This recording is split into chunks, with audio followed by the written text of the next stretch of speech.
So, hi everybody. My name is Sam Wegner. I work for Lower Phelan Creek Project. Your families may have been getting a lot of emails from me over the past week as we were doing some fundraising, but also because we wanted to make sure that everybody had the information for this event. So this is Monsters and Heroes, a comic book workshop with artist Graci Horne and artist and storyteller Duachaka. Each of these amazing artists are going to be sharing some stories with us from both Dakota and Hmong communities. And these stories are going to be about water, how people interact with water, and the beings that live in and around water.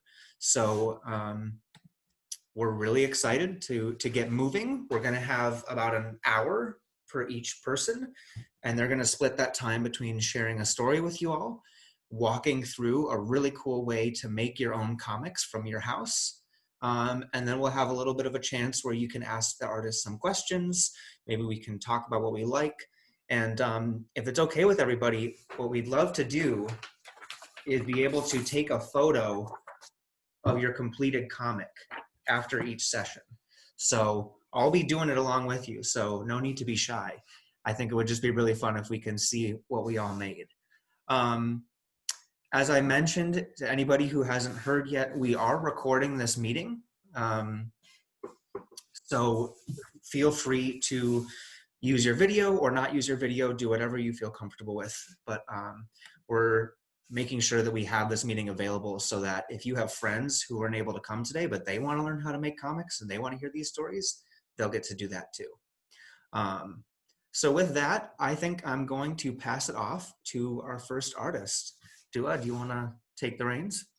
Yeah, hi everybody. So actually, like I said, I'd like to thank Sam again for this opportunity and all you guys for showing up today and spending a little bit of your Sunday with us. So I actually have like a little, PowerPoint presentation kind of. So while I'm talking, I'll be like showing you guys the presentation.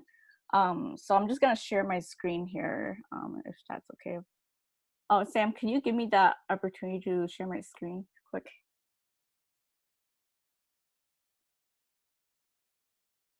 Did that work now? I'll go try it. Okay, it works now. Yep, it works. Okay.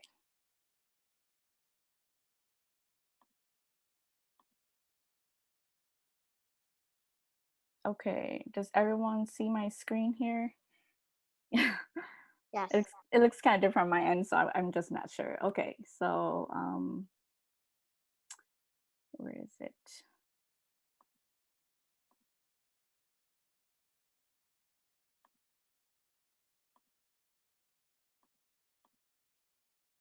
Okay, so my name is Dua. My real name is Duachaka. I'm a cartoonist and illustrator from Wausau, Wisconsin, which is kind of like central Wisconsin for those of you who don't know. I guess you can say I've been doing art professionally for the past like 5 years or so. 5 years ago, I graduated from the University of Wisconsin Stout with a degree in comics. And not shortly after, I self-published like 2 short comics, which you can see here, the collection and Then and Now. These stories are basically about my experiences growing up as a Hmong American, because I feel like there wasn't much stories out there, so I kind of made my own stories and everything. And aside from comics, I also illustrated some shorter, some children's book for self-published authors and the St. Paul Public Library. So today I'll be sharing with you guys, I got 2 kind of like water stories, you can say, kind of that I can pull from like the Hmong culture and everything. So the first story I have is actually a folktale. It's called The Great Flood. It also comes in various names like the creation story, how the Hmong clans got their last name. And the second story I'll be sharing is actually more of like a real life kind of story based off like the Hmong people and everything and crossing the Mekong River. So for the first story, since it's a folktale and I know that sometimes folktales are kind of like weird and kind of like different and odd from what like modern day stories are kind of like. So there'll be some things in here that may seem kind of off and stuff, but just keep in mind that this is just a story and this is how it's been told for a long time. So I'm just gonna tell it how it is, and then after that, like I'll tell you guys what I think of how water plays a role in this story and everything. So the story takes place a long time ago. There was a great flood, and basically everyone in the world uh, died except a pair of siblings, which is a brother and a sister. And so the brother and sister, they were both hiding in this big Hmong funeral drum. So when they came out, they realized that they were the only ones left in the world. And so the brother, he said that, you know, in order for them to survive and, you know, everything, like he asked if she can, you know, marry him and everything. But then of course she disagreed because, you know, she's like, oh, that's wrong and everything. But I think he was probably thinking about the bigger whole, as in like, you know, we need to like repopulate the world and everything. So um he kept asking her, and of course she like disagreed and stuff still, until one day she made an exception. She was like, well, I will only marry you if um they go to the top of this mountain and then they roll two stones down each side of the mountain. So the brother rolled down one side, she rolled down the other side of the mountain, and somehow if magically by the next day these stones make their way up back to the top of the mountain, then she'd be like, okay, maybe it's meant to be and this is something that we should do. And so what happens is at night, while the sister is sleeping, the brother, he snuck out and moved us two stones back to the top of the mountain without her knowing and everything. So the next morning, when they all woke up and she saw that the two stones, then they ended up marrying and everything. And so not shortly after they got married, they had a baby. And the strange thing is, this baby is not like an ordinary baby. It's like a little soft kind of egg thing. It didn't have any arms or any legs or anything. And so they thought it was kind of like a baby seed. So they thought that maybe if they cut it open, there'd be something in there. And so they cut it open, and then of course there was nothing. So they decided to take up the pieces and disperse it throughout the land. Some of the pieces they threw it near the gardens, the goat house, the pig house. And so this is where like the Hmong clans kind of like, this is kind of like the origin story of like how the Hmong clans got their different last names. In the Hmong language, the word for garden is va, which is also a Hmong clan last name Veins. And then the Hmong word for pig, which is Bo, is kind of like the last name Mo. And that's how they thought that the Hmong Moors got their last names and everything. So this is kind of like how, you know, they think that we got our different last names, because there's like 18 different last names in the Hmong culture and everything. And so that's pretty much like the origin story of that. And some of the pieces turn into humans, some of the pieces turn into animals, and pretty much the world just kind of like repopulated after that, and the siblings weren't so alone anymore. So yeah, that's the story of the Great Flood. Like I said, there's not much part of the story, you know, most of the story is not really like have water in it, but then I think in the beginning where there's the Great Flood, um, I feel like that's the part where like I feel like water in the Hmong culture, it has like, it's kind of like I don't know, it has the thing where it can actually bring about new life or it can take away life. So in the beginning, you know, there was the flood and pretty much everyone's lives was taken and everything, but then the fact that there was the flood and the fact that the brother and the sister survived and they were able to start a new life was something that came about that tragedy. So that's that story. And then the next story I have is, like I say, more of a like a nonfiction kind of real life story that actually happened to the Hmong people and everything. So journey across the Mekong River. So I don't know if you guys probably learned about this or not, but then like during the Vietnam War, there was also the Secret War, which is where like Americans recruited Hmong people to fight along the war and everything. And so after the Americans lost, a lot of the Hmong people were left pretty much left out, and then a lot of them had to escape Laos, you know, to escape persecution and everything. So one of their escape was actually the Mekong River, and it's this large river that runs between Laos and Thailand. So the river, in a way, like I said, it kind of serves as like an escape and a, hope for the Hmong people and everything.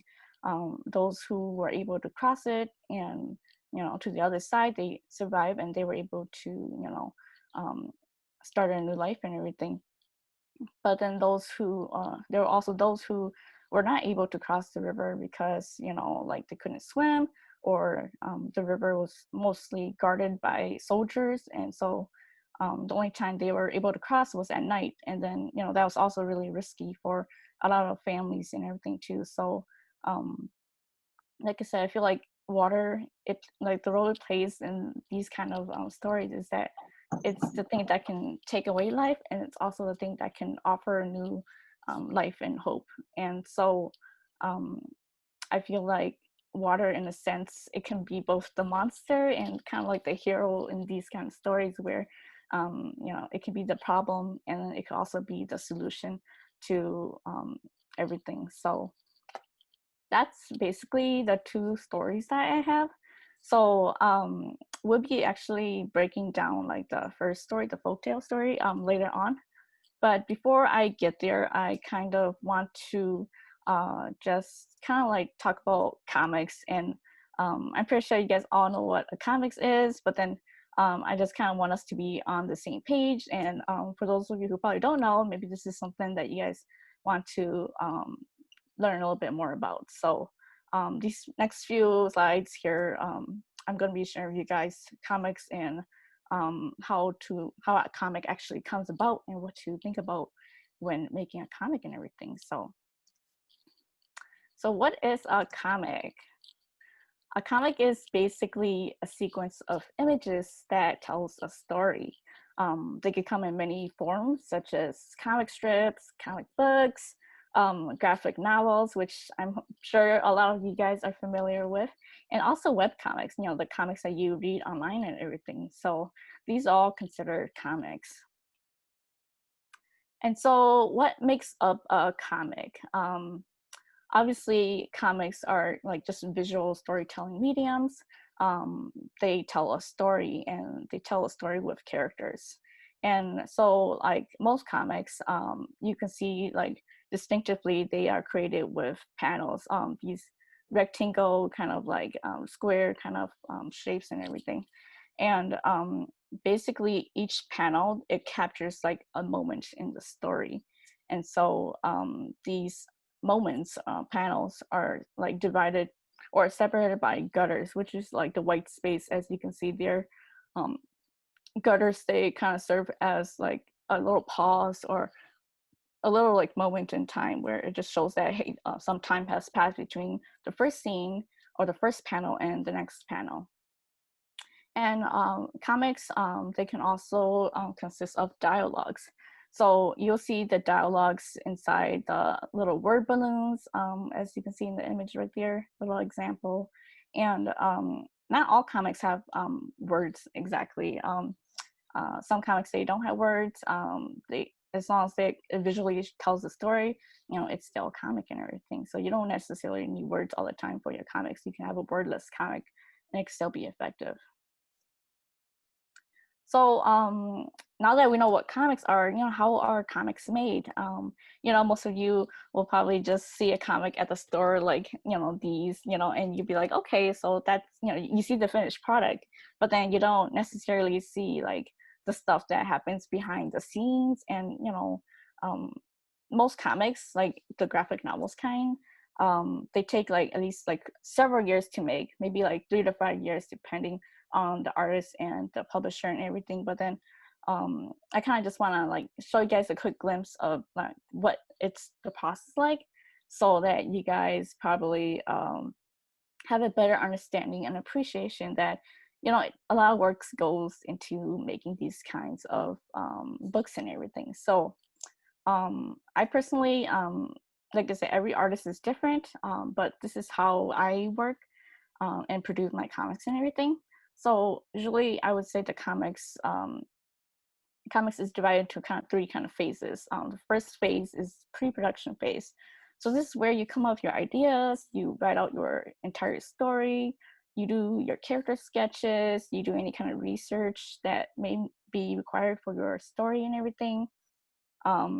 Production phase, this is where you actually start, drawing and coloring your comics and everything. And then post-production, this is where you're like, oh, like, how do I want to share my comic? Do I want to post it online?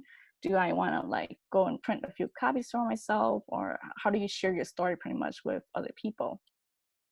And I remember when I was little and I was starting to draw, maybe like some of you guys, I remember I would just start off like drawing the story right away. And that's totally fine. But if you want to be more serious about, I guess, making comics, or maybe you want to be a cartoonist when you grow older, like doing that pre-production phase, so thinking of the story and doing all the character sketches and planning your story ahead of time will actually save you more time in the end. Because what happens is, if you start just drawing right away and then you get to a point where you're like, oh, I don't know what happens next, or oh, this doesn't make sense anymore, you can't lose that time that you spent drawing it. Whereas if you planned it ahead of time, like have an outline, kind of like having an outline for an essay, or having a blueprint to make a house, or prepping your recipes or ingredients to make your recipe. You have to have the stuff that you prep ahead of time, so that when you actually go about making it, it saves you time and also like prevents you from making any major mistakes in the end. So that was just a glimpse. Now I'll kind of like dive deeper into each of the phase and maybe explain some stuff to you guys more. So like I said, every comic is about an idea. It's about a story that you want to tell. So at the way beginning, you have to think of an idea, like what kind of story do I want to tell? But where do my ideas come from? And ideas basically come from anything. I take my ideas from just everyday life, conversations that I have with people. Maybe think about what inspires you or interests you. Maybe your interest in the environment or about history. So maybe you want to create a story about that. Think about what kind of stories are already out there and what kind of stories maybe you want to share. Like I was saying at the beginning, where I was saying how I was creating Hmong American kind of stories, because growing up, I did not see any books about like Hmong Americans or just people like me growing up. So then I decided to take it upon myself and create stories where there's a character that looks like me, or a character that had experiences similar to mine, so that maybe when someone reads my story, they can like feel connected and not feel so alone, and like they're by themselves and everything. So after you have your idea, you want to think about what kind of characters like maybe you want to create with your idea. Where does your story take place? What kind of problem like does the character need to solve? Think about what happens in between, like what kind of events will happen for them to solve the problem. And obviously you want to have some kind of solution to your story. And so as you can see on the right here, this is just like a little diagram of like how you can plan your story, just filling in the little spots right there. But then you can basically create an outline out of these ideas that you have. Hey, Dua, could I jump in for just a second? Yeah. I wanted to say, for everybody following along at home, if Mm-hmm. you have this worksheet from Dua, the first page is really helpful for where we're at right now. Oh yeah, definitely. I forgot about that. Oh, yeah, no. Yeah. Make sure, because this is so helpful, because we're talking about like, where do you get your ideas from, and how do you come up with a story? Like that can sound so complicated, right? I don't know how to write my own story, but when you think about like, well, it was just really cool what you just said, right? Like what matters to you? What sort of stories do you wish you could hear that you don't actually hear all the time? Or maybe are there stories that you hear from your family that you don't hear at school? Are there stories that you know that a lot of your friends might not know? So we're going to probably do this activity with Duo where we kind of write through a story together, or we work through some of this process. But this is also so fun because you can think, if you have some free time after school and you want to you remember a story that your grandma told you, this is a really cool way to have help in writing it down and then maybe even drawing it. So I'll pass it back. I thought that was a cool thing. Yeah, I totally forgot about that. So yeah, I gave some in your art kit. There should be some like worksheets that like I know one of them goes over like creating an outline for your story. So like you can definitely look at. Oh, is there a question? Should we Sam? Should we just answer questions along the way maybe if or do you think we should just wait till the end? I think let's try that. Yeah, I didn't see that come in. Did someone write a question or did they raise their hand? Someone raised their hand. If you raise your hand, you can unmute yourself. Yeah. Go ahead and ask that question. I didn't get that because it was like the last minute and I got an email where it said like they could not like deliver it to me. So I don't have this worksheet. Yeah, I'm sorry about that, Kylia. So I think if you have a sheet of paper in front of you, we can still follow along the same way. And the way that we can do that is have Dua sort of talk about the beginning, the middle, and the end of a story. And then kind of like we have up on our screen, we want to think about which characters we have in our story, where our story is taking place. So other people, you can totally ask questions as we go, but we can also, we have a lot of time here until 11 to go through this. So we can make sure that we're writing down, if we're going through a story together, where we want to start, who we want in it, and stuff like that. Does that sound good, Kylia? Okay. Yeah, so let's see, where are we here? So yeah, this is just like a basic element that you can use to tell your story and everything. Maybe I should give you guys a moment if you guys want to copy it down or something here.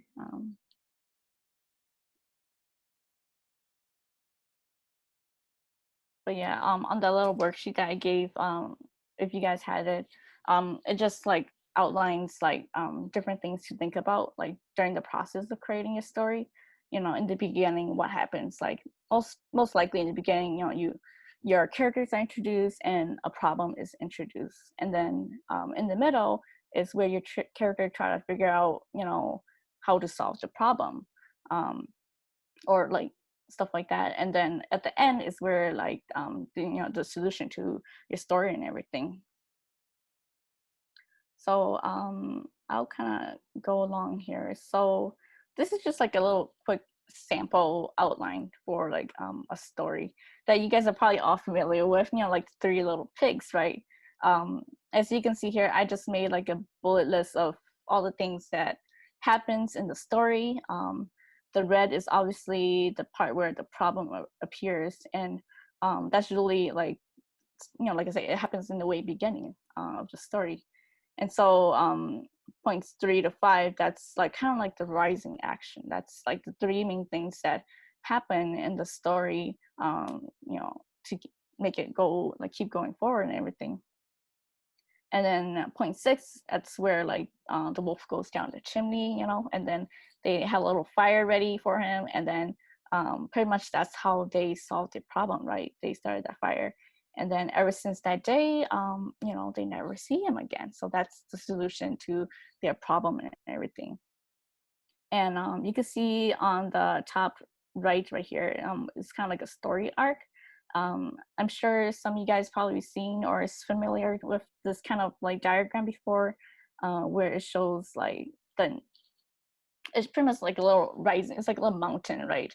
So at the beginning, and then there's like a problem, and then the rising action is like how do they, you know, how the problem gets solved, or what kind of events happen along the way to the characters and everything. And then it reaches a climax, so a turning point pretty much in the story, like and then after that, like it goes back down, which is like, that's like, oh, okay, the problem solved, the characters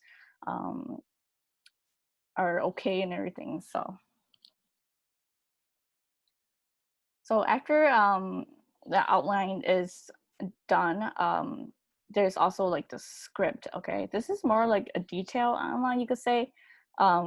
I know like traditionally like outlines, scripts, like they can get um pretty like technical, but then like for me and how I do my scripts and how I plan my story is like I just keep it really simple, depending on how many pages I break the story down. Like I'll write down the page number and then what happens in panel one, maybe like write down, oh, they're outside, or this person says this and that, and then move on to page two, and then panel one, two, three, and everything. So, but like I said, if you're just doing like a really short story, you probably don't need like a script or like such an elaborate script and everything. But if you want to pursue comics and like maybe like work for publishers and stuff one day, this is something that you might want to think about. So after the scripts and everything, I would be doing my storyboards. So basically, like planning out how each panel will look. So you guys can see, these are just various like little panels that, the type of panels that you can do is like abundant. Like planning out your panels ahead of time will, like I say, save you that time and effort when you're actually starting to draw it. So these are actually really miniature compared to the actual like finished comic that you would do. So another thing to do that's probably helpful is to look at other comics that have been done before. Like I have here like a graphic novel from Raina Telgemeier, the Ghosts one, and just observe like what happens in the story. Why do they use a big panel? Maybe that means that it's an important scene, whereas if they were to use a small panel, that means the scene's probably not as important, or it's just really subtle. And so a really good thing to do is just to observe comics, to read comics, and kind of think about like why they choose that certain panel, and why does it look that way and stuff. So And Dua, I wanted to say one thing here too, because mm-hmm, one thing that is really helpful on this worksheet mm-hmm, is, and you can do this again if you have a piece of paper at home, one thing you can try is telling your story with a picture that takes up the whole page, mm-hmm. right? So first you take one whole sheet of paper to show your story, then you take another sheet of paper and you cut it into three parts, and you try to tell the same story or Mm-hmm. show the same picture, but have something different happening in each different panel.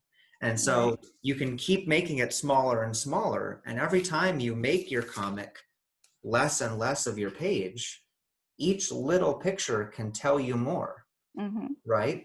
Like an advent calendar, right? Or like a movie even, right? If you have to tell the same story with 10 pictures, each picture is going to show you something different than if you have one huge picture that shows you everything at the same time, and you got to like take a whole time like going left to right to read it.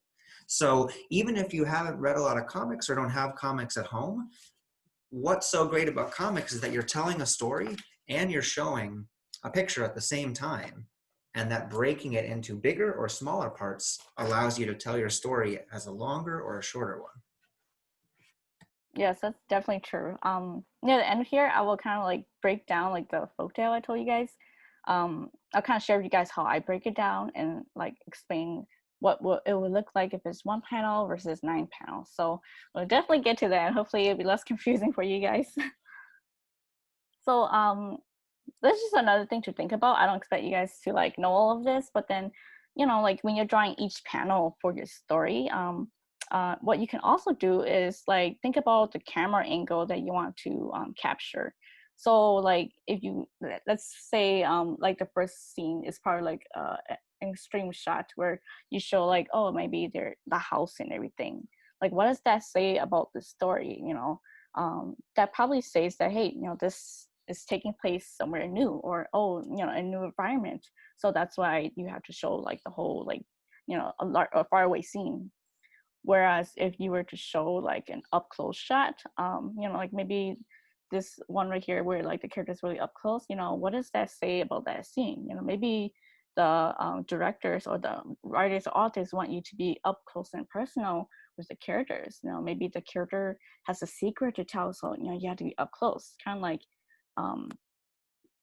so just like thinking about how you can vary your shots and how does that affect the mood of the scene that you're trying to capture, you know, and stuff like that. So this is just something to think about. And I kind of wish I like had this printed, had this with Sam where like, in yellow artist kit so you guys can refer to it. But then maybe if I can email these to Sam afterward or something. And if you guys want examples of different shots and everything.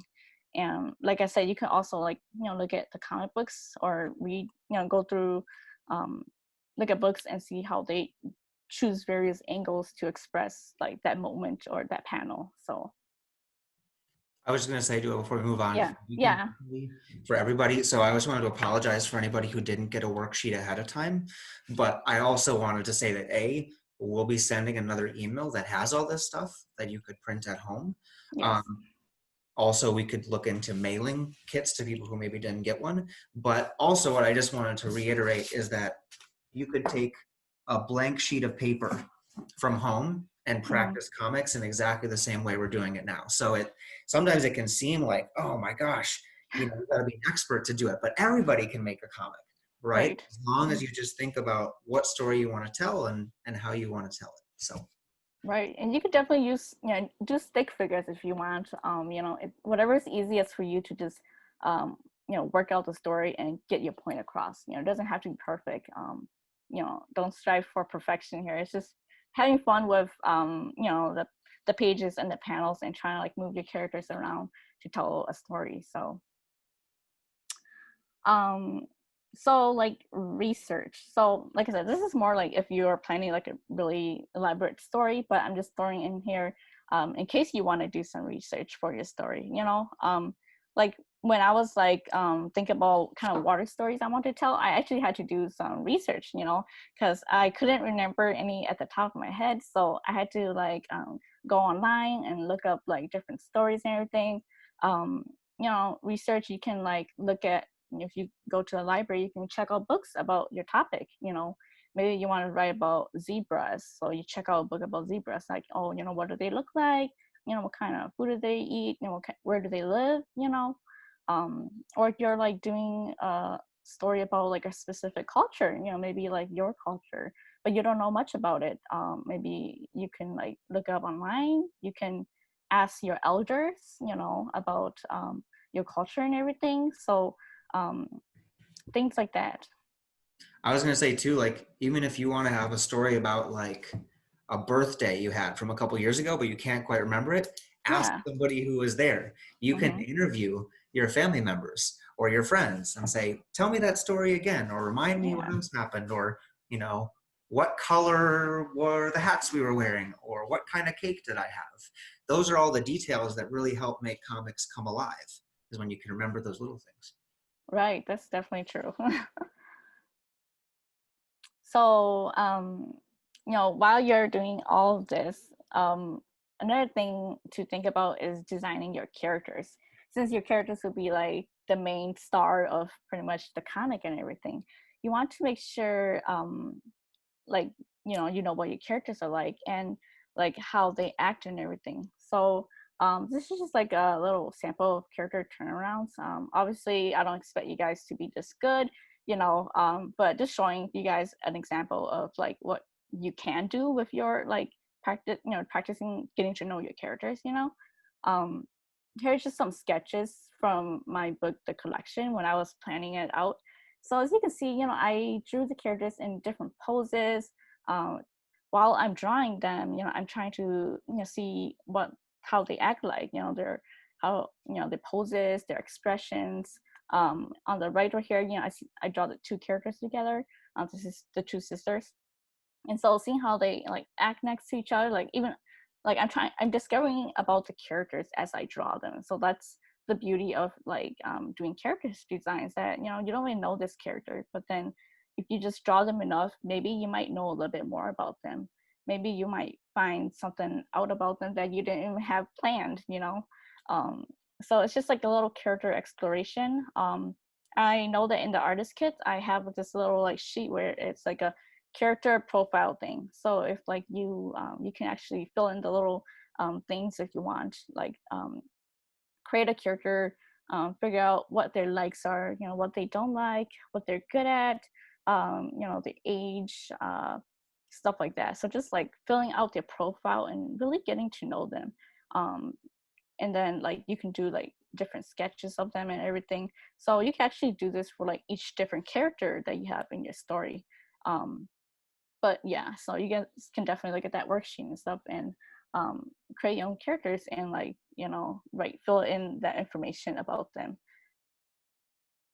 So because you want to know your characters and you want to make sure that your readers, when they read about your characters, that it's realistic enough. That's why you do those profiles, is so that they're not just like, a person and they don't have any likes or interests. You want to make sure that they are believable. You want to make sure that they're just like you and me.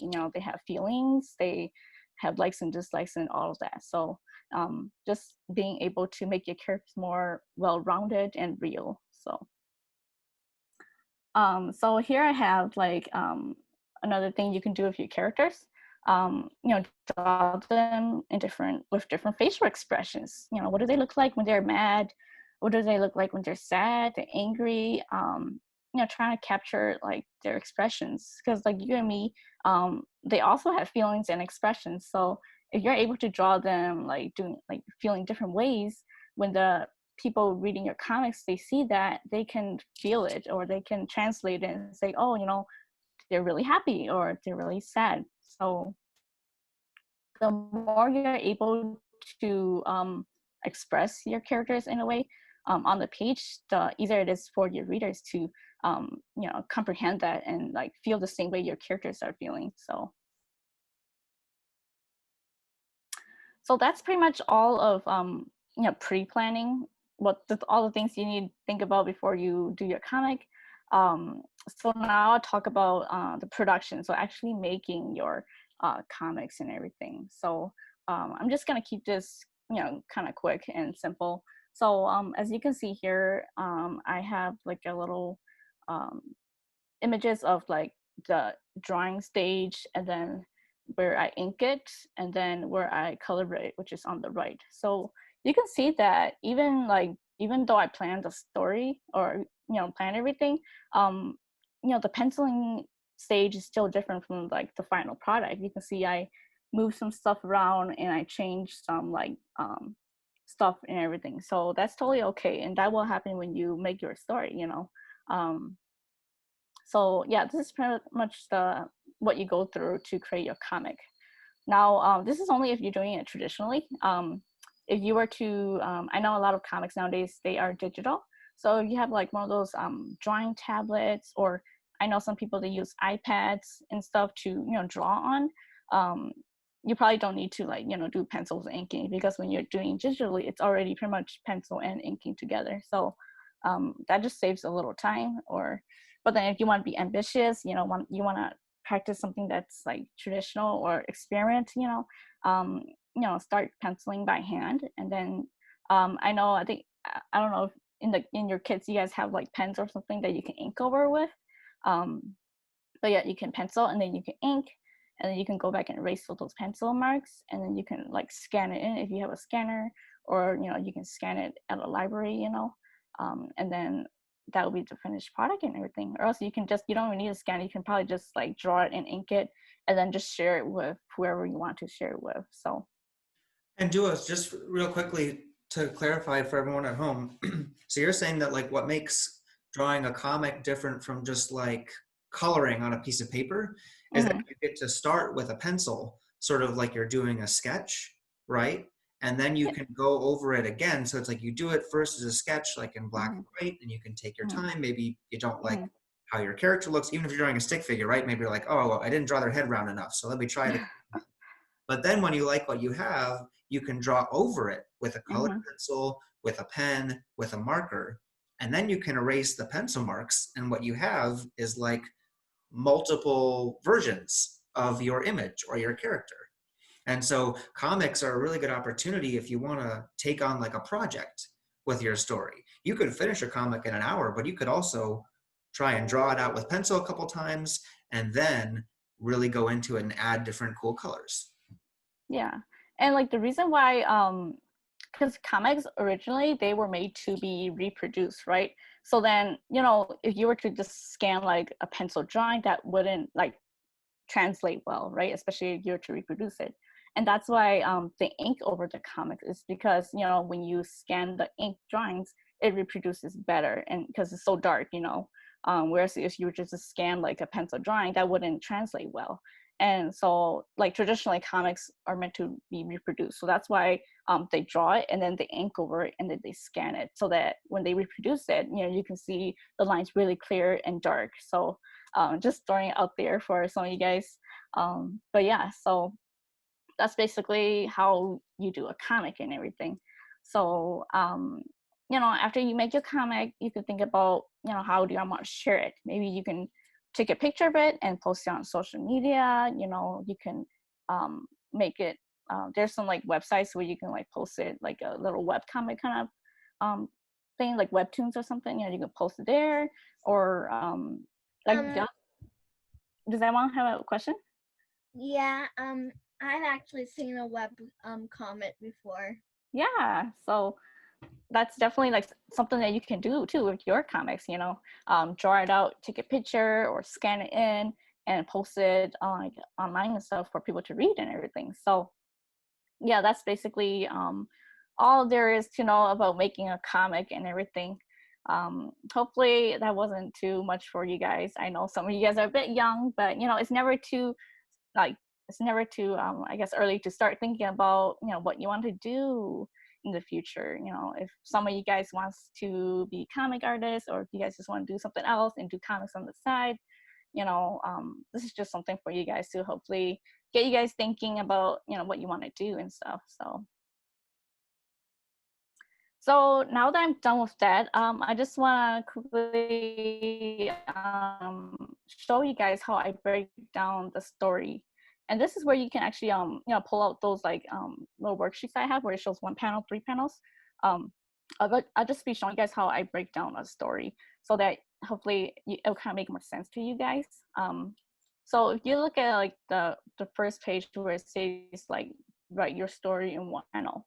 So if I go back and look at the story the folk tale that I told earlier, you know, I would look down the list of the events, and then I'll be like, okay, what is one scene that I can probably tell to like pretty much capture the whole story? Like, is there like a scene that maybe, you know, can sum up the whole story and everything? And like, honestly, if I were to pick, I'll probably just pick the last scene, which is, you know, where like there was like the villagers and, you know, all there, and like they weren't so alone anymore. But honestly, if you really think about it, you're like, you know, that doesn't do the story justice. You can't just tell that whole story in 1 panel, because it doesn't give you any of the like details that you need to, you know, tell the story and everything in order for the story to make sense. So then after that, I realized that, okay, maybe I do need more panels. So then what if I try telling the story in 3 panels, you know? So then I'll go back and look at my outline again, and then look down the list and say, okay, what 3 important scenes do I think will tell the story effectively? So obviously I chose the scene in the beginning where there's a great flood, because that lets people know that, okay, there's something going on here. And then I chose a scene where they decide to cut up the little seed into different pieces and, you know, throw it around the land. And then I chose the scene where like the villagers, like, you know, there's a village pretty much afterward. So then, you know, even though I had these 3 points, it still doesn't capture the story, you know? There's a lot of it that's still missing out. So then at this point, I realized that, okay, I probably need more panels because I need more information about the story. So then again, I just kind of do the same thing I did with the previous ones, where I go back to my list, I look up, you know, highlight maybe 6 different scenes that will tell the story better probably. And then after that, I'll read through each scene and see if it makes sense. And after doing that, I realized that, you know, it's still not enough information. So what I do, I add 3 more panels. So then now I have 9 panels on the sheet to work with. And so I go back and highlight 9 different scenes. And then after I highlight them, I read through them again.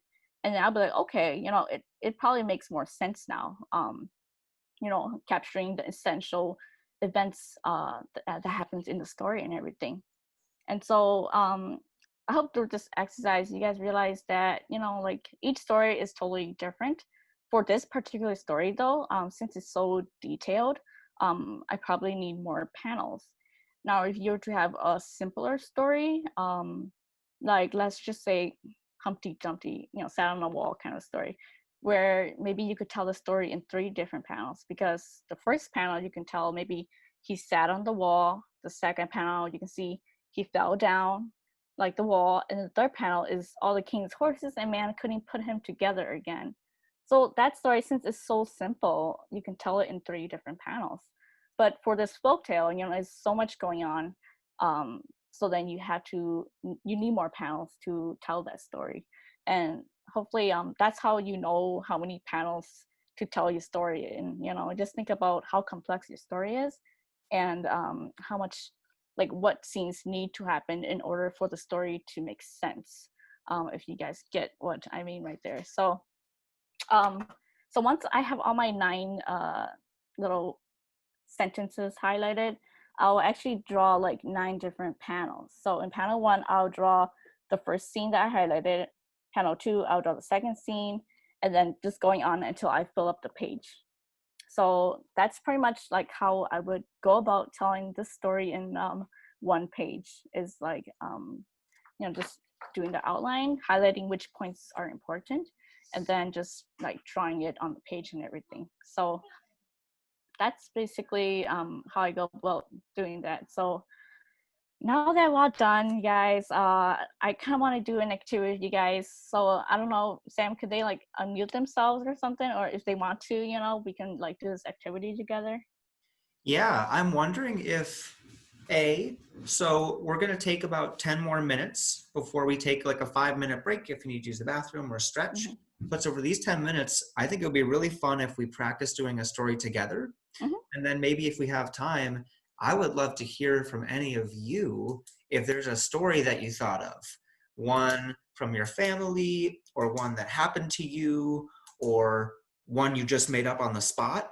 And maybe you could just, we don't have so much time, but if you could sort of tell us like what would be your 1-panel version of that story, like this happened and then this happened and then this happened. I think that would be pretty cool. Yeah, we can totally do that. So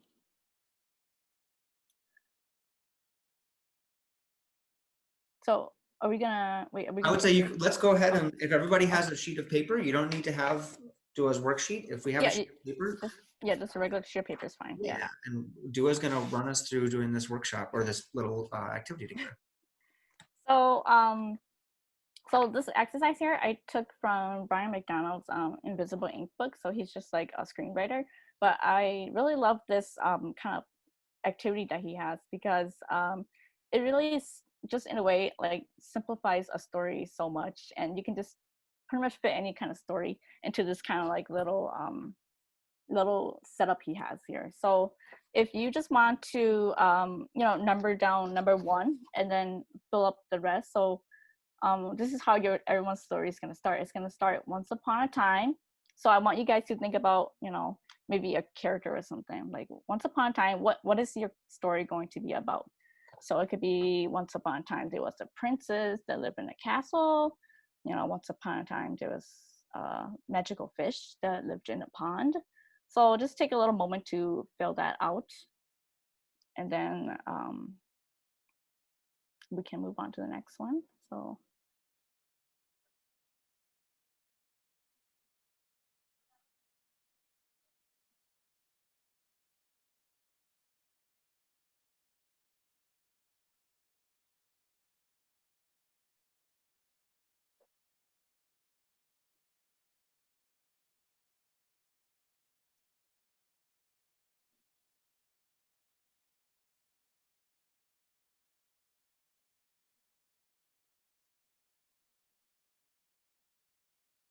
So after you come up with your character, which is like in the first point, think about the second point, which is, what do they do every day? Maybe your person, they go and they go swimming every day, or what's something ordinary that they would do every day? What is How do we fill it out? Oh, you can just like you could just take like a blank piece of paper and just write number 1, and then once upon a time, and then deliver the princess, and then you could do number 2, and then you can like pretty much copy that and write down and every day that princess goes to the park or something like that. So you can just like take a piece of paper and fill it out like that. So after you figure out what they do every day, you go to the third point, which is until one day. So this is where your problem arises. So like in the example I showed earlier of the 3 little pigs, it's like the 3 little pigs, they all lived happily building the house until one day the big bad wolf showed up. So your third point should be the problem of your story. So maybe something horrible happened. Maybe the bad guy shows up here. So you kind of want to put your character in like not per se danger, but then you kind of want to have a problem that occurs in the story.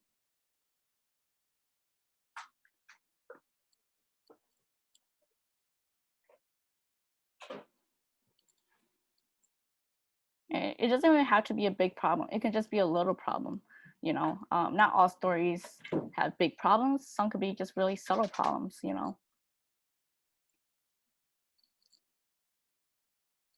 Like it could be as subtle as someone losing their toy. Something like that. It could be really simple. And then, so after you have your problem, and then comes the fourth point. And because of this, so as the example I gave earlier, until with the big bad wolf, after the big bad wolf showed up, he blew down the straw house, that the little pig built. So pretty much like what happens because of that problem is what you want to fill in next.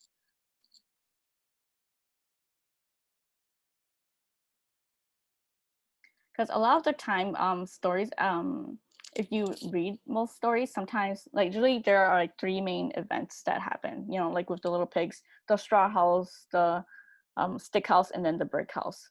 So a lot of fairy tales, they follow this kind of like 3 events kind of thing, like 3 things must happen before like the problem gets solved and everything. So you're just trying to like build up the tension of your story. You're trying to make the readers like excited about what will happen next. So after that, you can go on to point number 5. So after the big bad wolf shows up, he goes to the straw house, and then he moves on to the stick house. So maybe you can think about, is there something worse that can happen to your character? You know, maybe you might want to make it where like it's like there's no hope for the character. The character's gonna lose or something like that. Build up that tension if you want.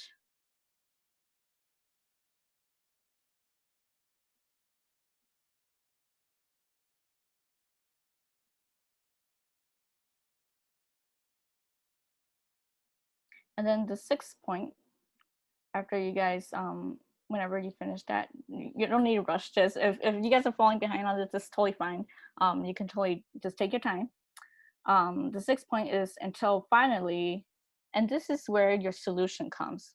So like in the example of the 3 little pigs, until finally the wolf arrives at the 3rd little pig's house, which is the brick house. And then that's when they set up the little fire in the chimney, and he goes down, and then he gets burned, and then he like flies off. So the number 6 is where your solution is. How do you solve your problem in the story?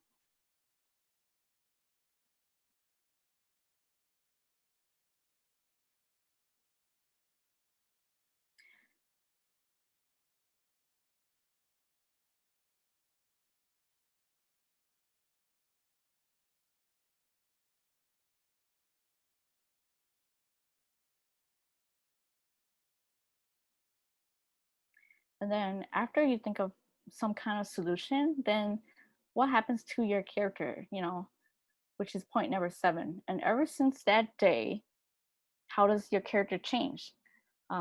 Most stories, you want your character to change, at the beginning, they're just living their ordinary lives, just every, day to day doing their own thing. But now that they've learned their lesson, or, now that this event happened to them, you know, how do they become better? Are they more self-aware now? Do they know better not to do something next time? um how does your character change from the beginning of the story until now because of that, because of the problem and the events that occurred to them? So you can, you know I guess you can say this kind of relates to your life too, where every day maybe you just wake up and go to school, and then like something happens to you, and then it makes you, I guess in the end, like it changes you, so that's just like how we live our everyday lives. We do our ordinary things, problems happen, we lose people, we maybe lose a friend, and how does that change you overall, and does that make you a better person, or how do you better come out of this kind of situation? So um yeah, I just really love this little exercise because I feel like you can really like, it's like really simple, and then you can pretty much like write any kind of story with it, because it shows what happens every day, it shows a problem, and then it shows how does it change because of that problem and the events that happen along the way that changes you as a person. So yeah, hopefully this was kind of nice for you guys. Like I said, once you have like I said, and you can take all this list and you can translate it pretty much into a comic. So there's 7 bullet points, but depending on what you want to show, you can like make your comic and then fill in number 1, number 2, number 3, and so on. So hopefully that's kind of helpful to you guys, and have fun with it. You don't need to get it right the first time, and just create many stories and try out many different ways of telling it. So hopefully that's helpful. I hope you guys kind of enjoyed this. Thank you so much, Dua. It's 11 o'clock and I want to let us go to a break soon before we get to hear from Graci. But does anybody have any questions for Dua about comics, about the story she shared? And does anybody want to share a story that they came up with or anything that they were working on during the call? And you can unmute yourself. So I see Isla there, you raise your hand. So, I did like the story, and also my story is about this person named Chocolate. Like it's like a real chocolate that's alive. Like it was born in a factory, meets all these friends, and it tries to like save all of its friends from being eaten. But that's its weakness. It can't always do that. Oh, that's a good one. I like that. Mm-hmm. How does it end? You don't have to spoil it for us. It ends, I guess like it ends like they have a party and the problem is solved. Pretty good. Thank you, Isla. Anybody else? Go ahead, Kylie. I see you have your hand raised. My story was once there was a boy who never cleaned up, that went for a walk every day until one day a tornado came. He couldn't go for a walk until he realizes that he can help clean up. And ever since that day, he's helped clean up since. Oh, that's nice. So he learned something from it. I was going to say a tornado has probably come through some of your bedrooms.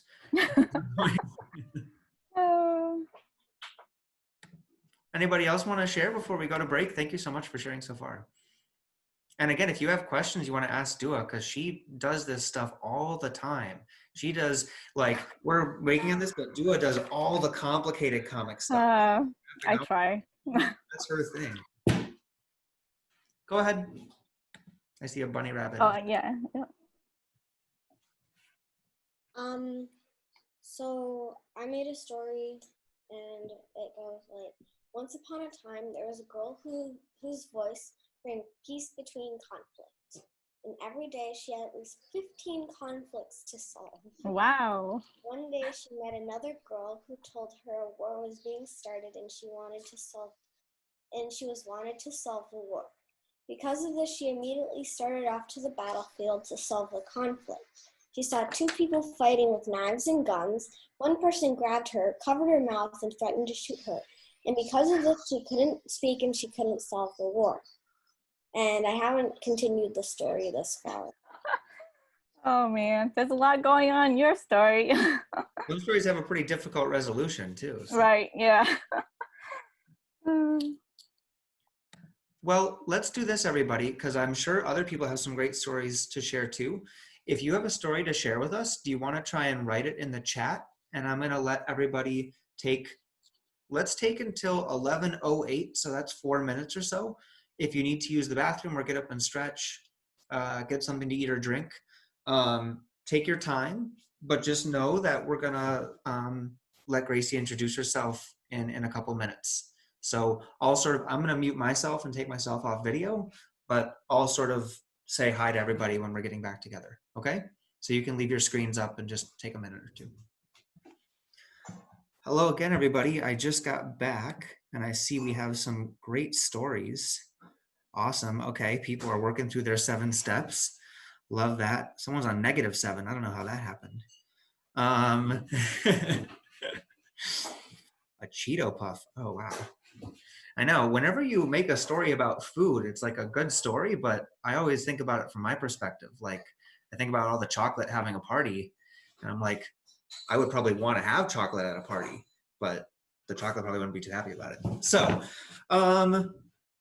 let's see. Okay, we got one really good message. Do you maybe want to just take one set, or I guess I'll sort of recap. If you're just joining us, this recording will be available after the fact, because we want people to be able to think about comics and think about these stories whenever they have the time, not just today. So we just spent our first hour with Duachaka, who's a professional cartoonist and comics artist. And so we shared a couple of stories and then talked through different ways to represent a story, right? So you could represent a story that takes up an entire sheet of paper, or you could tell the same story broken up into much smaller pieces. And we also talked about how you think about a story, what you want your characters to do, what sort of stuff we should know about them, what sort of things they eat, what sort of clothes they wear. So that's all sort of stuff that we can totally think about as we go into our next section too. I'm going to hand it over to Graci Horne, who is going to share with us some stories and then teach us how to make a comic zine all on our own. So Graci, take it away. Hello, everybody. I'm looking at the ones that have their cameras on. Thank you. Hello. Thanks. I see some faces that I know already. And I was reading a few of the stories that you created with Dua.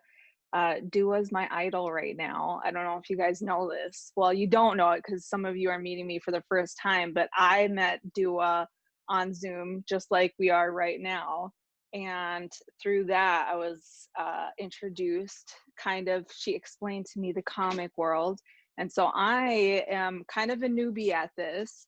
I was sharing with Dua, I was sharing with Sam in our first meetings. At the first time that I ever created a comic was maybe in the 7th grade, and it was all about my friends getting married. I don't know why it was that subject matter, but I wrote every one of my friends. I did a little comic book about who they were going to get married to and, how their lives were going to be. And so that was the first time I ever made a comic book. And so now I've been introduced to zines. But you know what? I should introduce myself first. Mitakiapi, Graci Horne, Imachiapi, Sisi tuan wakbetuan oyate, Naku hunkpapa oyate, Mitioshwe, St. Paul Edwati. Hello, my name is Graci. My people are the Siston Wapton people. They're based out of South Dakota. That's about 3.5 hours northwest from here. And I'm also from the Standing Rock Nation, which is way longer than that, which is like eight hours from here. I am Dakota on both sides. I was born and raised in Minnesota. I was born in a place called Pipestone. I call it God's country. There's really nothing out there, but we call it's a sacred site. I like to call it like a manufacturing sacred site because it's like where we make things out there. So if you've been out there, it's a beautiful place. It's great to walk around. There's some falls. During the summer, it's even more immaculate. There's like streams that you can walk through, big boulders of pipestone. So pipestone is very sacred to my people. And so I grew up around that, and it was beautiful. I would describe myself as being kind of a city mouse and a res mouse. Like a res meaning like I come from the res, like that's my mom always brought me back and forth between the cities and from my own reservation and with my own people. And so I go back and forth a lot. What I do for a living is I'm an artist instructor. So I do what I'm doing right now with other kids. Next month, I'll be with the Minneapolis Institute of Art. I've worked with the Minneapolis Institute of Art predominantly. So I'll be teaching more classes, drawing and painting and printmaking. And so it's a pleasure for me to teach all forms because right now you're probably taking these classes and they're for free. I mean, most likely they're for free, but they're a lot cheaper than taking them in college. I can tell you that for sure. So like I was saying, Dua to me is a little bit of a superhero because she's been doing this for a long time. She's been creating comics. She knows how to do storylines. I'm always just impressed with the things that she does. And so for me, I'm a newbie at zines. And the reason why I got into zines was mostly because I seen other friends doing it, but they were like, I'm a mom of two kids, so I'm kind of like not on the cool scale, but I seen other cool kids doing zines and I thought, I want to learn what this is about. So it's like, it's small productions. It's your own it's like your own little magazine almost. And so I know in your kit, you should have the lesson plan that was included. It's like a 2-pager. And so if you want to make sure you have this lesson plan in front of you first, so we can go along with each other. So basically what the lesson plan is, it talks about the short history, it talks about the activity, and we're talking about just like where it came from. So just like the shorthand of it, zines, from what I've gathered, from what I've researched, they come back from the 1930s. So we're like here in 2020, and the 1930s was a long time ago. And it was mostly about the science fiction correspondence clubs in Chicago. Chicago isn't that far from here either. And the first one that they think was created was a little zine called The Comet. And then in the 70s and 80s, it got picked up by the punk rock scene, mostly punk rock flyers for shows. I have a husband that was in a band. They make their own flyers. So it's kind of like goes hand in hand, and to make your own little self-production. And then in the 90s, it was all about femme, like femme fatale, femme rock, and it was all through the Riot Girl movement. And that was it was talking about feminism. It was the third wave of feminism. And so that was picked up. And so the little zine that I'm showing you today is a little booklet. And this is the booklet that we'll be making. This one I created with my son. We both, if you go to the Hennepin County Library, it's a beautiful library in downtown Minneapolis, but they also have free kits that you can go in and get yourself a free kit. So that was kind of how I learned how to make these magazines, was through their free kits.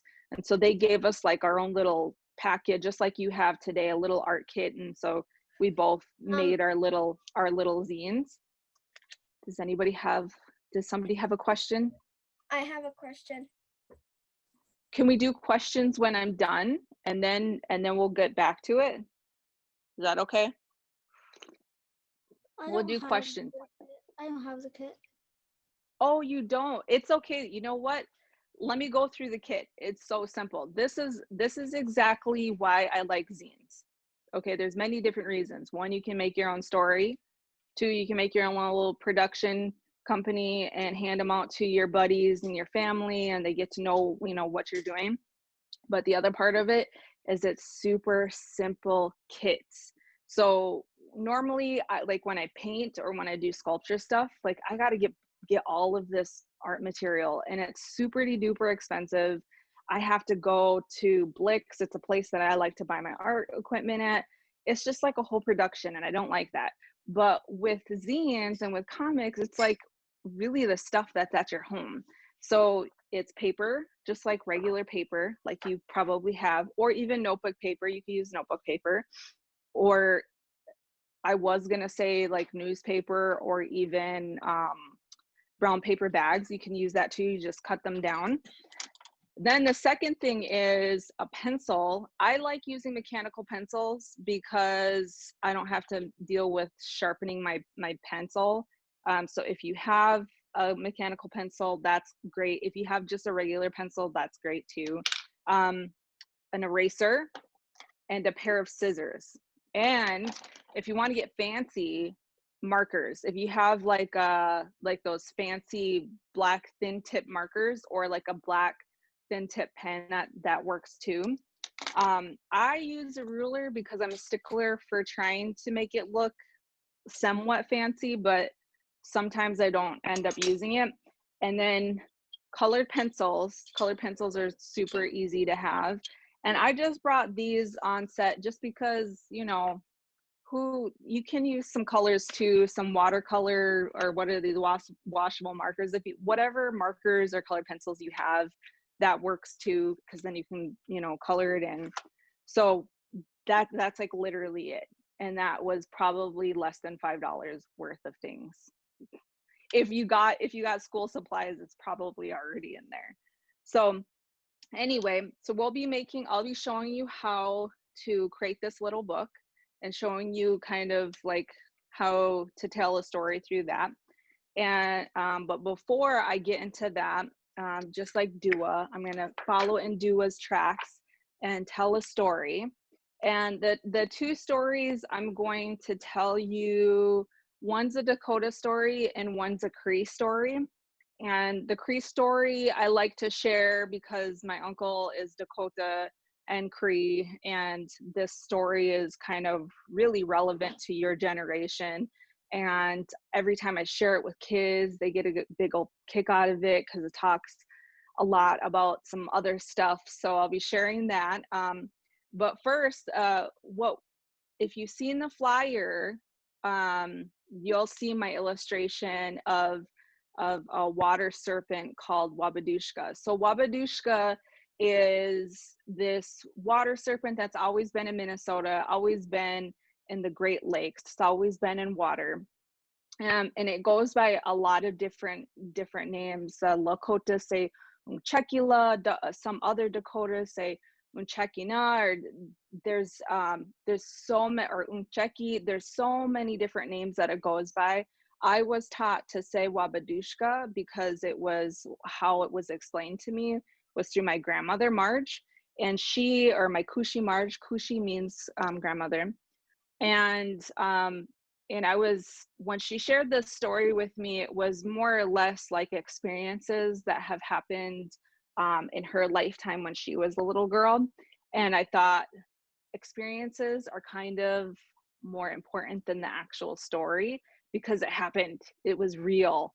And so a long time ago, when my Kushi Marge was little, she had heard about Wabduska and about making sure that you're safe around water, because water is super sacred to us, but also water holds a certain type of power of it being serious, and that, you know, you could possibly drown. You got to just be careful when you're around water. It's not one of those things where you just like la-di-da about around it. And so when she was little, she was taught that water was sacred, and you had to really watch yourself when you were around rivers and lakes. And so when she was young, she had this grandfather that was known for his, well, Akisha. So Akisha is like when we are honoring something or when we're like happy about some stuff. Well, like the women will go lee lee lee lee lee, and the men will do like a war whoop, right? And so so that's what a Keisha is for men, is they do like a war whoop. But this man with her grandfather had this renowned war whoop. Everybody, when he Keisha, everybody would know that that was him, because it was like his trademark, almost like that was his sound. And it was so piercing and so loud. And when he was alive, he was very honorable. He helped other people. He stood up for women and children. He was just a remarkable person. And before he passed away, he said that he would come back, and that he would come back as a Thunderbird. And so everybody, you know, was sad that he was passing. And the Thunderbird for us, there's another word for Thunderbird. Thunderbird for us are the Wakias. The Wakias are the thunder that's in the sky, but visually it's a Thunderbird. And so they're only here for such an amount of time during the year. We have 4 seasons here. We have spring, summer, fall, winter, and it goes in that cycle. So the Thunderbirds are only here when it's like springtime to late fall, and then they're gone, and then we don't see them. So we always welcome them back, or we say see you later until next season. But for us, we look at them as the great protectors. And so when he passed, it was during the fall, and then the springtime came around, and the first thunder that they heard at night, they could hear the grandfather's Akisha. And that was, to them, it signified that he was okay, and that he was in a better place, and now that he was protecting us. And so so when she was a girl, she always knew that you're not supposed to be you're supposed to be with other friends, and that there is somebody in the water, and that was Wabduska. And Wabduska stays in the water because of the Thunderbirds. The Thunderbirds, the Wakias, they're here to protect us, but they also, there's one great law, that the Wabduska cannot be on land.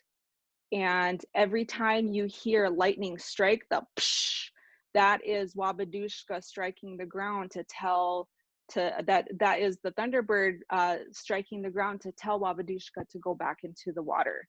And so so when you hear, like you know, growing up, I would hear like the thunder, I'd be like, oh well, there's a great battle right now, like Wabduska is like getting told to go back to his place right now. And so she would say to me that even in places like up in North Dakota, there was a big bridge that was created. It was called on the Spirit Lake Reservation. There's a big bridge that was created, and it got torn down 2 times because of Wabduska. Wabduska came through the water and just tore it down. And that happened twice. And everybody thought, well, I wonder if it was like it wasn't stable, or it just didn't have, like, they didn't make it well. But it was Wabduska the whole time. All the elders in the community were like, it's that crazy serpent. It's that crazy serpent again, causing some trouble. And you know, he's obeying the laws. He's staying in the water. The Thunderbirds can't do anything about it. But you know, here we go again. So always watch yourself when you're in the water.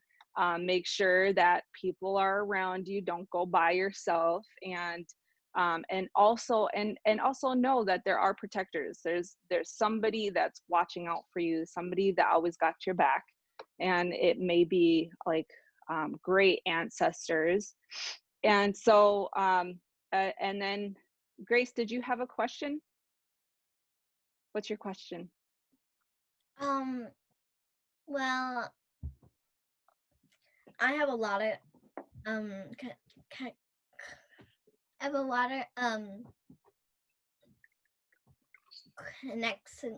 connections.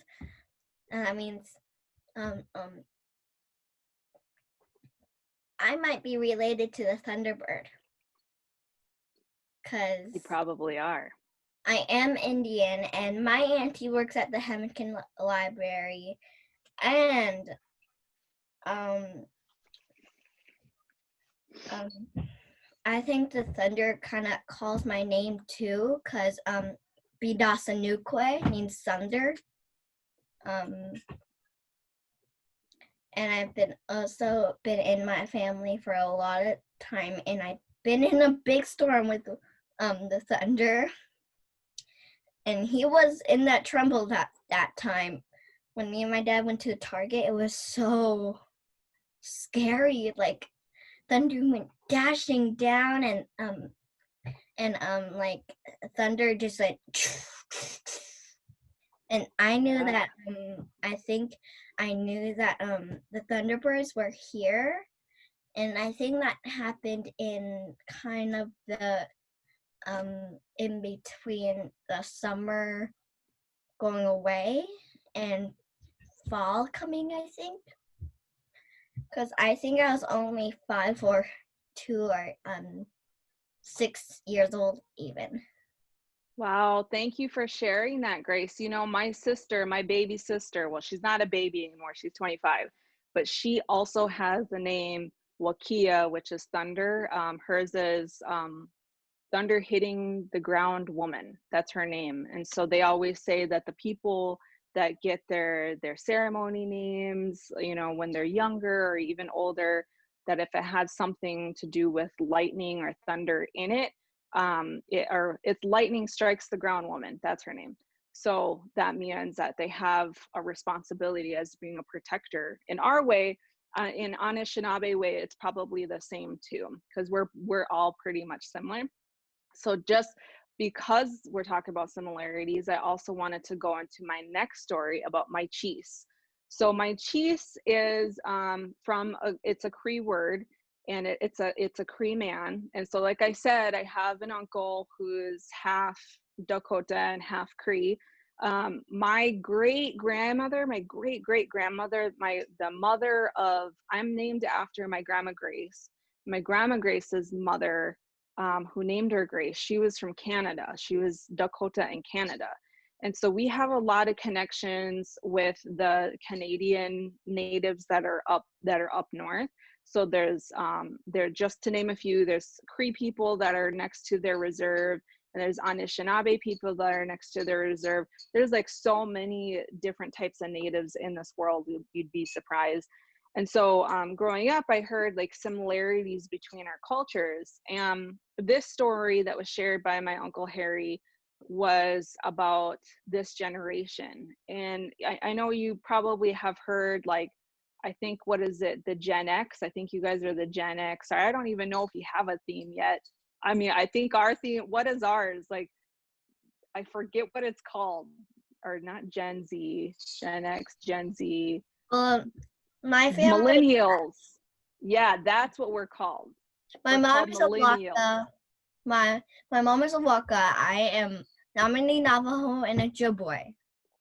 Yeah, and you got a lot of blood in there. Yep, and my sister is Nominee Navajo and Ojibwe, I believe it too. Mm-hmm. But she looks just like my mom, and I'm kind of like my dad color, but yeah, he's darker than me. But I'm kind of like a kind of beige color. Or a Palomino. Different shades of the earth. That's what we say. Well, thank you for sharing, Grace. So this story about my cheese happened a long time ago. This story about my cheese was, it happened, and it's some stories have a moral to it. Some stories, it's like you're supposed to listen to the moral of the story, what you're not supposed to do, kind of like what your parents, their role is right now, is that they're telling you, don't do this because this happened a long time ago. This is kind of like that story. So a long time ago, there was this village up north in Canada. In this village, all these people lived. They had the greatest homes. They had the greatest clothing. They had the greatest animals, and they were really proud of that. They're really proud of having like the most precious hide with beads and well, not beads, probably porcupine quills, and they had like the best moccasins, and they had the best horses, and they're the best hunters. And so they were the best at everything, but they were really into themselves. They really, really were into how beautiful you looked, how handsome you looked. It was all about, that was what meant for them, or that was what was meaningful to them. And the other part of it is that they were always into who was the most popular at the time. And Creator didn't like that. Creator was like, these kids that are learning this, they need to learn something else. They need to learn, I think this village needs a lesson. I'm gonna make them a lesson. And so what Creator did is he went outside and he found poop. And it was winter, mind you, it was winter. So he found poop and he sculpted it. When he was sculpting it, he made it into a man. And then he blew life into this poop sculpture of man, and it grew and it came into a real person, and his name was Maichis. And so Maichis was like alive. He's like, hey, I was once dung at one point, and now I'm this like human man walking around. And so Creator said, Maichis, you need to go to this village and you need to send them a message and teach them something. And so Maichis was like, oh, okay, like, let's go. And so Maichis leaves and he goes up into this village, and everybody, when they see Maichis, they seen him wearing like this beautiful regalia, like beautiful buckskin shirt, beautiful buckskin pants. He was wearing like the most intricately designed moccasins. And they all, just because of what he was wearing, they were like whispering, like, he must be really important. This person has like the best clothes and the best shoes. That's like our modern day, like the best Nikes and the best whatever champion sweatshirt in the world. Like everybody was like, oh my God, this guy, he must be so important. He's coming here and he just looks like already like a leader. And so everybody was just talking about Maichis. And the chief came to him. He said, well, he must be important, so I'm important, so I'm going to talk to Maichis. So he goes to Maichis and he says, welcome to my village. You can have whatever you want. We'll, give you somewhere to stay. We'll give you food to eat, give you stuff to drink, just come and stay here. You look super important. So Maichis is like, okay, well, here we go. And so Maichis was there for the whole winter. Everybody loved Maichis. He would sit around the fire. He would, super cold nights, they would always, share stories. And everybody just loved Maichis because he was so handsome and he had like the best clothes. Very superficial. That's a big word, but superficial means like kind of shallow. Like that's all you're really talking about.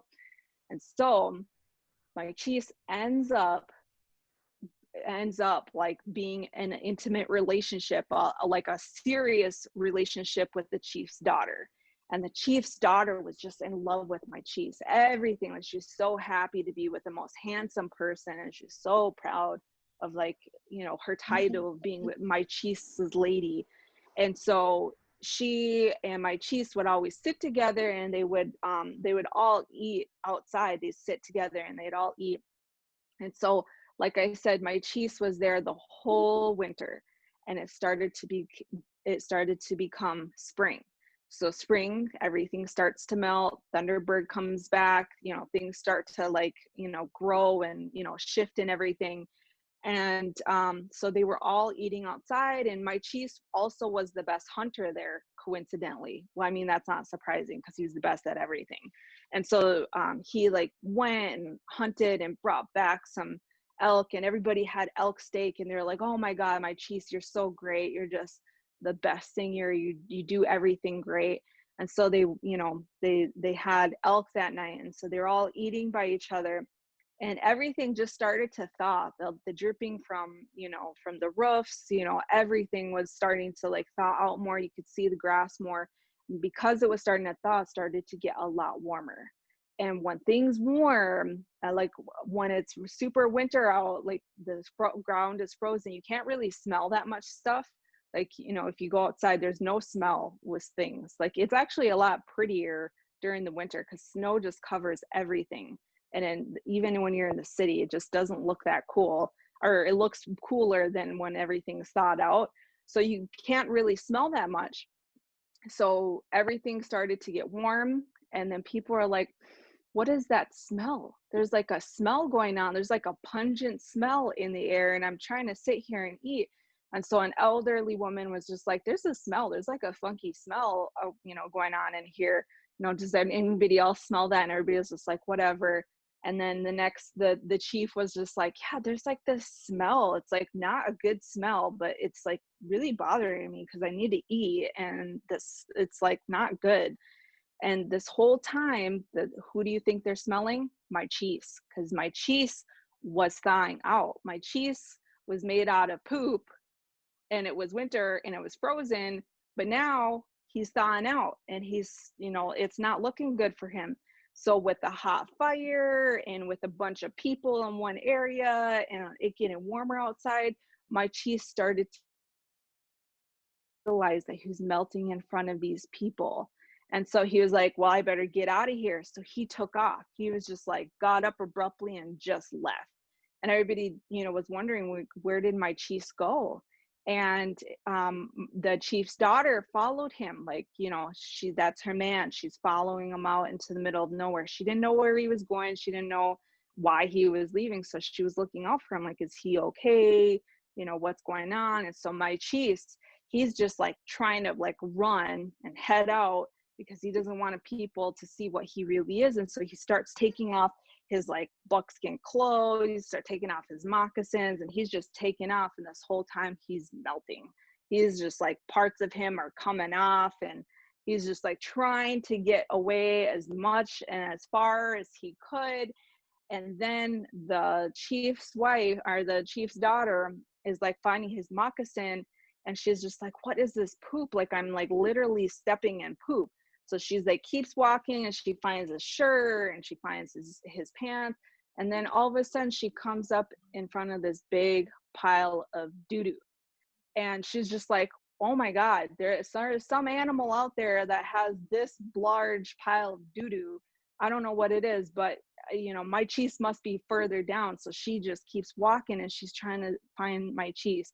And so they say she's still out there looking for my cheese. She's still out there looking for her warrior. She is never going to find him. And so afterwards, the moral of this story is that when you get older, there are more important things in life than clothes, than being the number one at things, than fancy shoes, than being the most popular. Because we're on Facebook all the time, we're on Instagram all the time, we like these likes. And so this story was more important for this generation to say that there's more important things than, having the best of everything.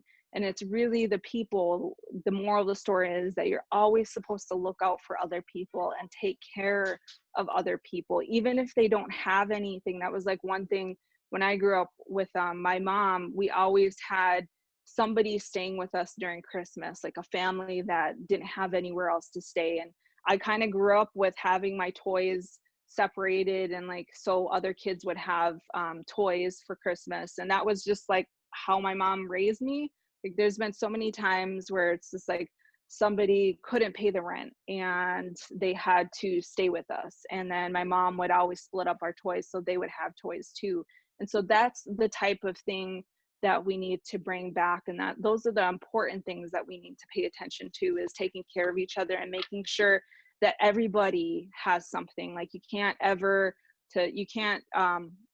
always be about you. It has to be about sharing and caring, and just growing up in this world together, because you become an adult if you choose to have kids, or if you choose not to have kids. It's always about taking care of that next generation and just being selfless. And so that concludes my story time. So I know, I think I have like 5 more minutes to show the zine, or is it at noon?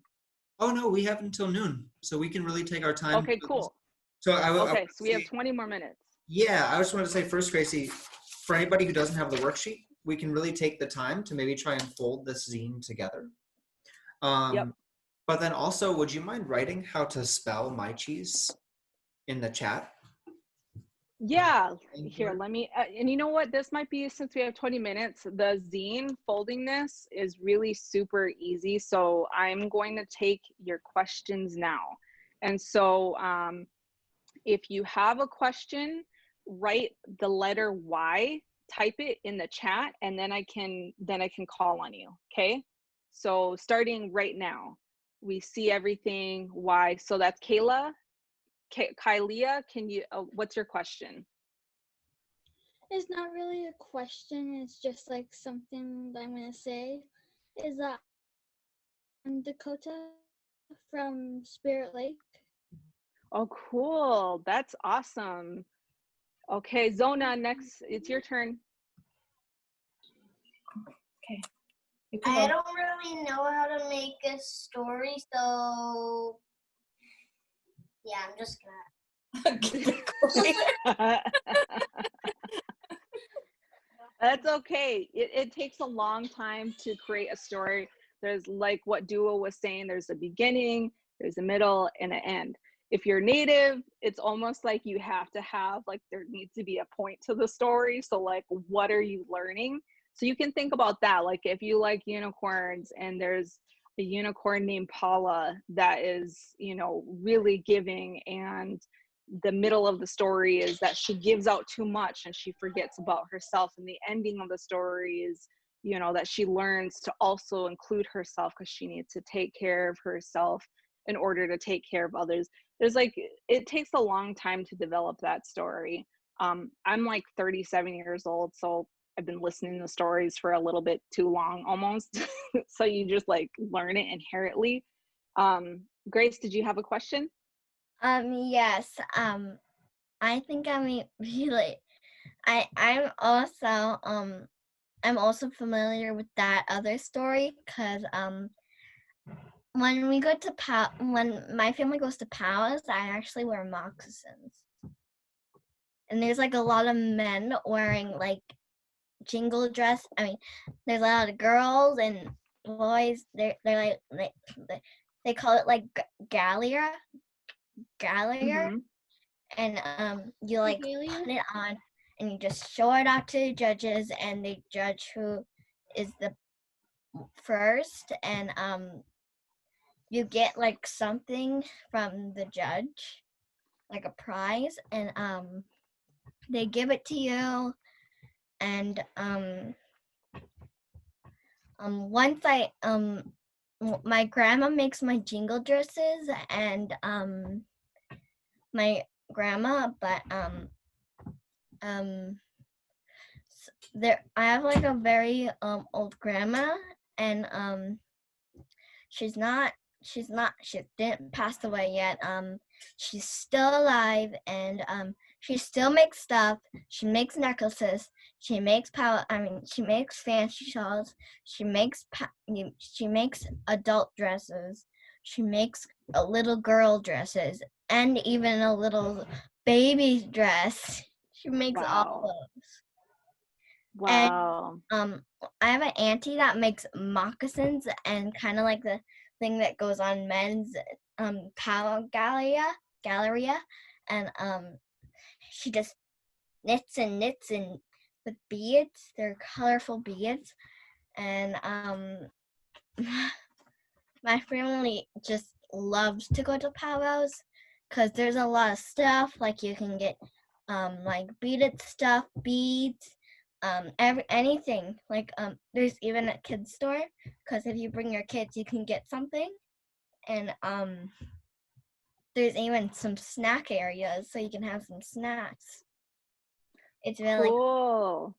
I like going to powwows too. It's like my favorite all-time thing. I know we couldn't have powwows this summer because of the coronavirus and a lot of people being in one place, but I love it too. I grew up the same way, seeing people in their regalia, and so I'm gonna go on to the next question, Grace. Zona, did you have another question? And if you have any more questions, just put Y so I can call on you. So my mom, she beads a lot, and she really likes to make me skirts and like these baby Kate, and she's really cute, and she also loves making skirts. Yeah. Your mom sounds super talented. Yeah, I was gonna say, Grace and Zona, it sounds like you know a lot of people who make art that's Anybody else have any one last questions?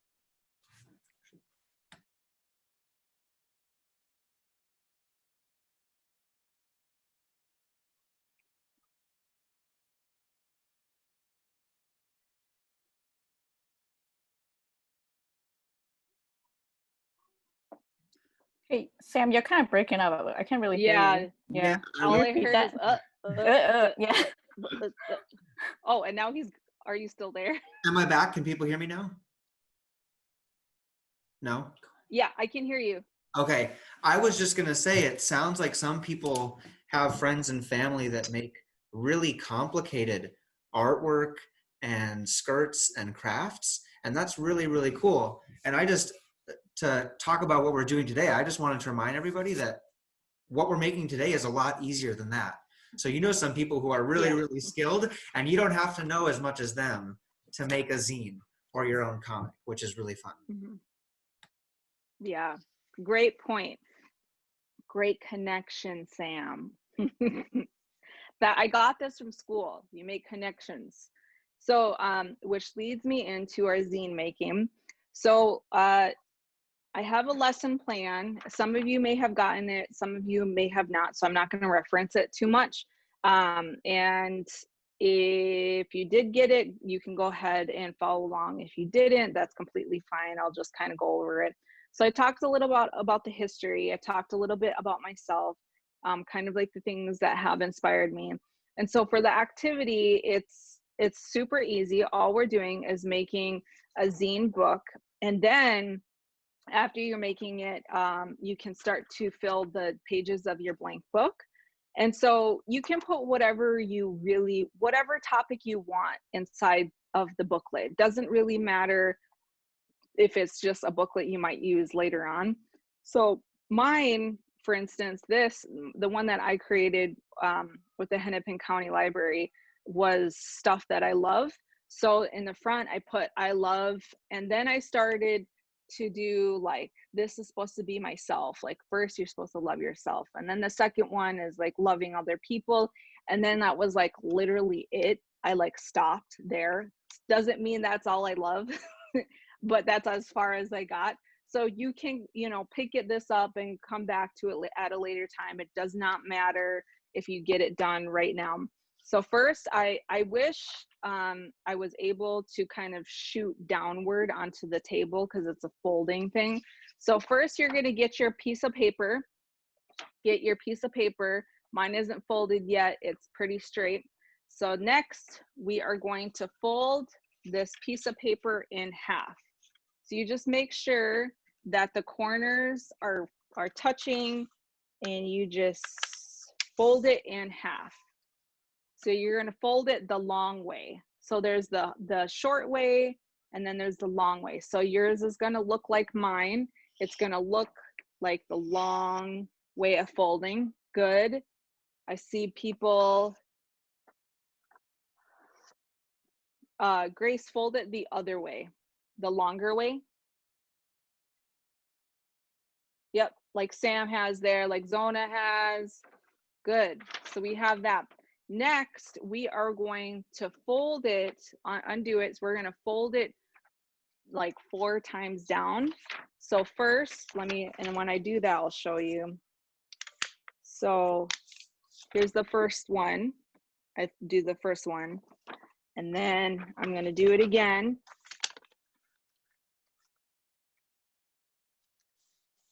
So there's two folds, and now I'm going to do it again.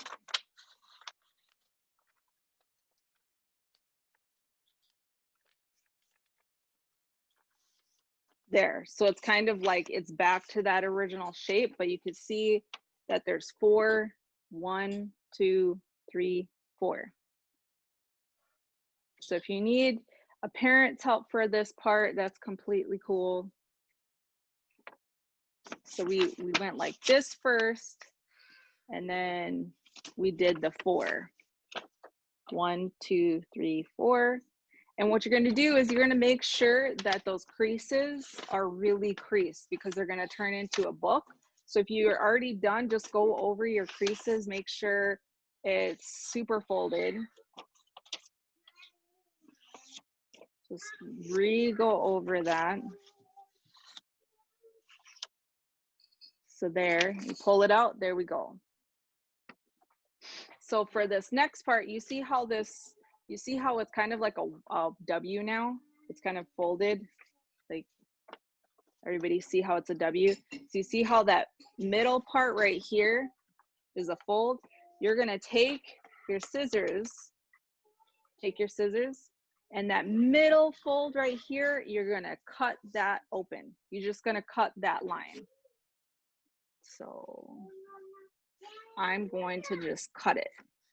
That's all you're gonna do. And then you stop. So you have a little bit of an opening here.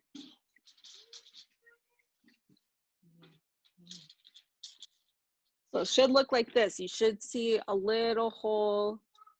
Don't cut a hole, just cut a slit. Yep, like Clara. There you go. So now you're gonna, with your hole, make sure the hole's pointing out. You're going to fold your paper in half. So it looks like this. There's a diamond in the middle. And then you're gonna just, once you do the diamond, sandwich it together. And then you're gonna fold it again.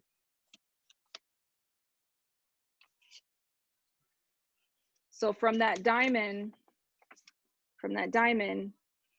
it should look like this. You're gonna put it together, and then you're just going to fold it.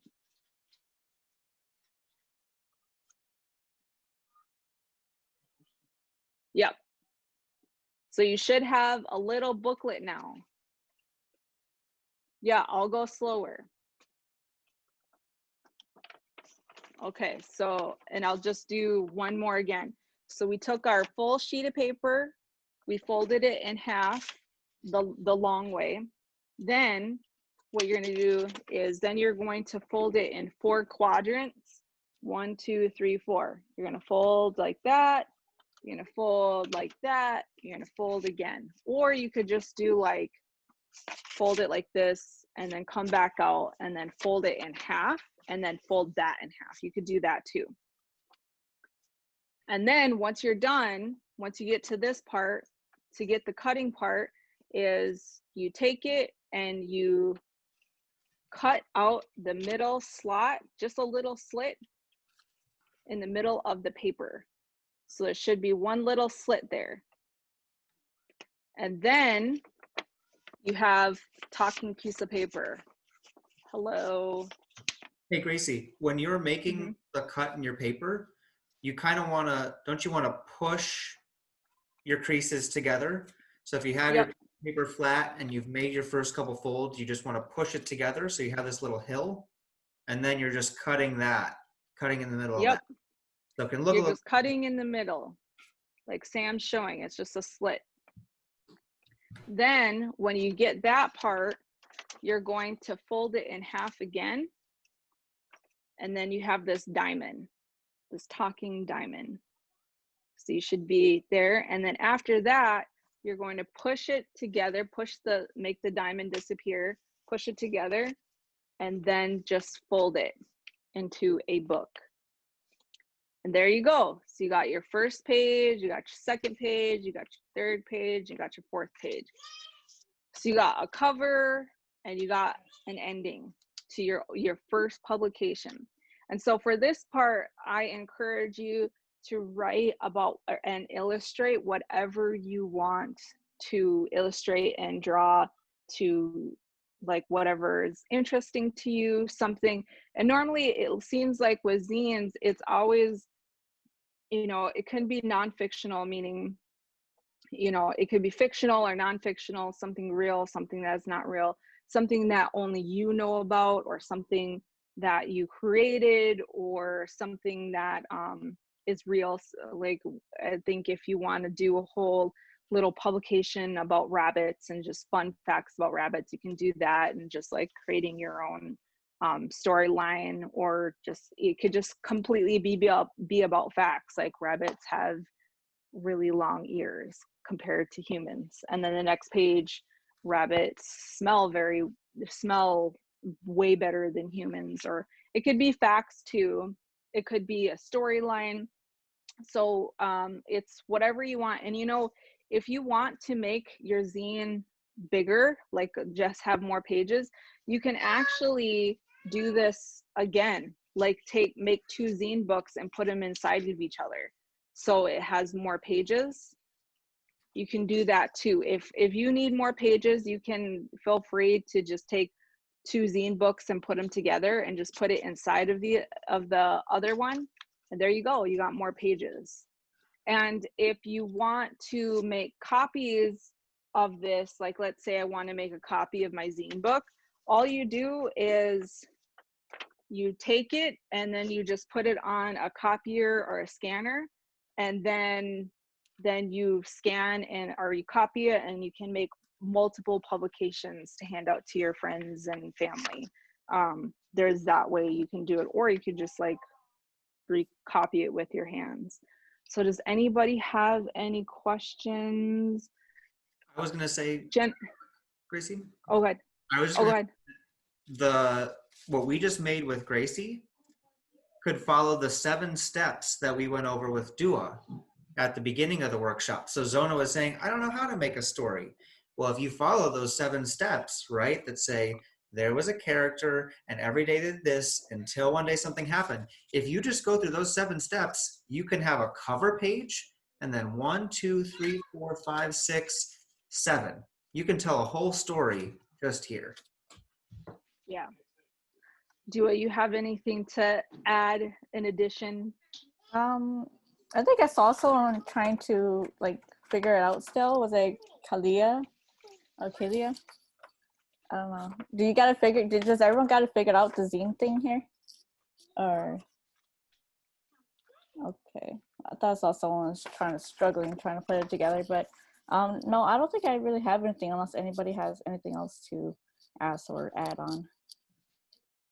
I wanted to say too, everybody got an email, or everybody's parents got an email that has the online version of Gracie's instructions. If we went a little fast today, but also if you didn't get one of these kits in person, we can send you one of these in the mail so that you can take your time to fold this out and go through it. Yeah, and I think that concludes our time. I hope that I didn't go too fast, and I hope that you learned at least something from this. And thank you for your time. Thank you for spending your Sunday with me. And I know everybody's going back to school tomorrow, and I hope you best wishes and best luck to finish out the rest of your fall semester. I hope it goes by really well. Oh, the Erickson's crew, did you have a question? We actually get fall break. You have to get what? We actually at fall break. Oh, you're at fall break? Oh, nice. Well, enjoy yourself. Yeah, I think my son, who's 9, who's in 4th grade, I think he has Monday, Tuesday, and Wednesday, and then he gets fall break. So you guys are super duper lucky. Oh yeah. We have to go to school tomorrow. I think there was thank you for your time. Question. Oh, someone raised their hand, or Go ahead, do it. Sorry. I thought someone raised their hand. Is it like, or maybe not? Never mind. I was gonna say too, I can send this out to people afterwards, but I'm going to create a poll right now that if you have the chance to go over, you can let us know a little bit about what you learned today. So we have 4 questions, and if you just have a second, you should be able to click on what you learned from each of our artists. And Gracie and Dua, this was what I typed up during our meeting, so feel free, we can change it afterwards.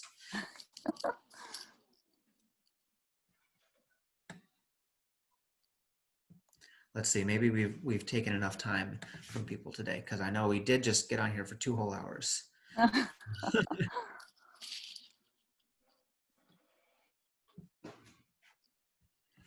But I just wanted to say one more time before we all log off, a big, big thank you to both our artists. You both have families at home who are trying to have their own Sunday morning too. So thank you so much for spending this morning with us. It's really, really fun to be able to share these stories together, even over Zoom. And I'm so glad all of you woke up. I guess waking up at 10 a.m. isn't that early. Depends on how late you like to sleep. But I'm so glad that you all decided to come and listen to these stories with us. And if you are on fall break, you have a lot of time to get better at folding. I know I need to practice my zine folding and think about what sort of stories I want to draw. But as I mentioned before, we're going to make this recording available online. So that'll be at the Lower Phelan Creek Project YouTube page. So if you want to listen to the stories again, or you just want to see what you look like on camera, you can find that recording later. So I'm going to leave this poll up. Feel free to leave the meeting if you're done, but I'm just going to leave this poll up for a little bit longer, and officially we're finished. So thank you all so much for coming today.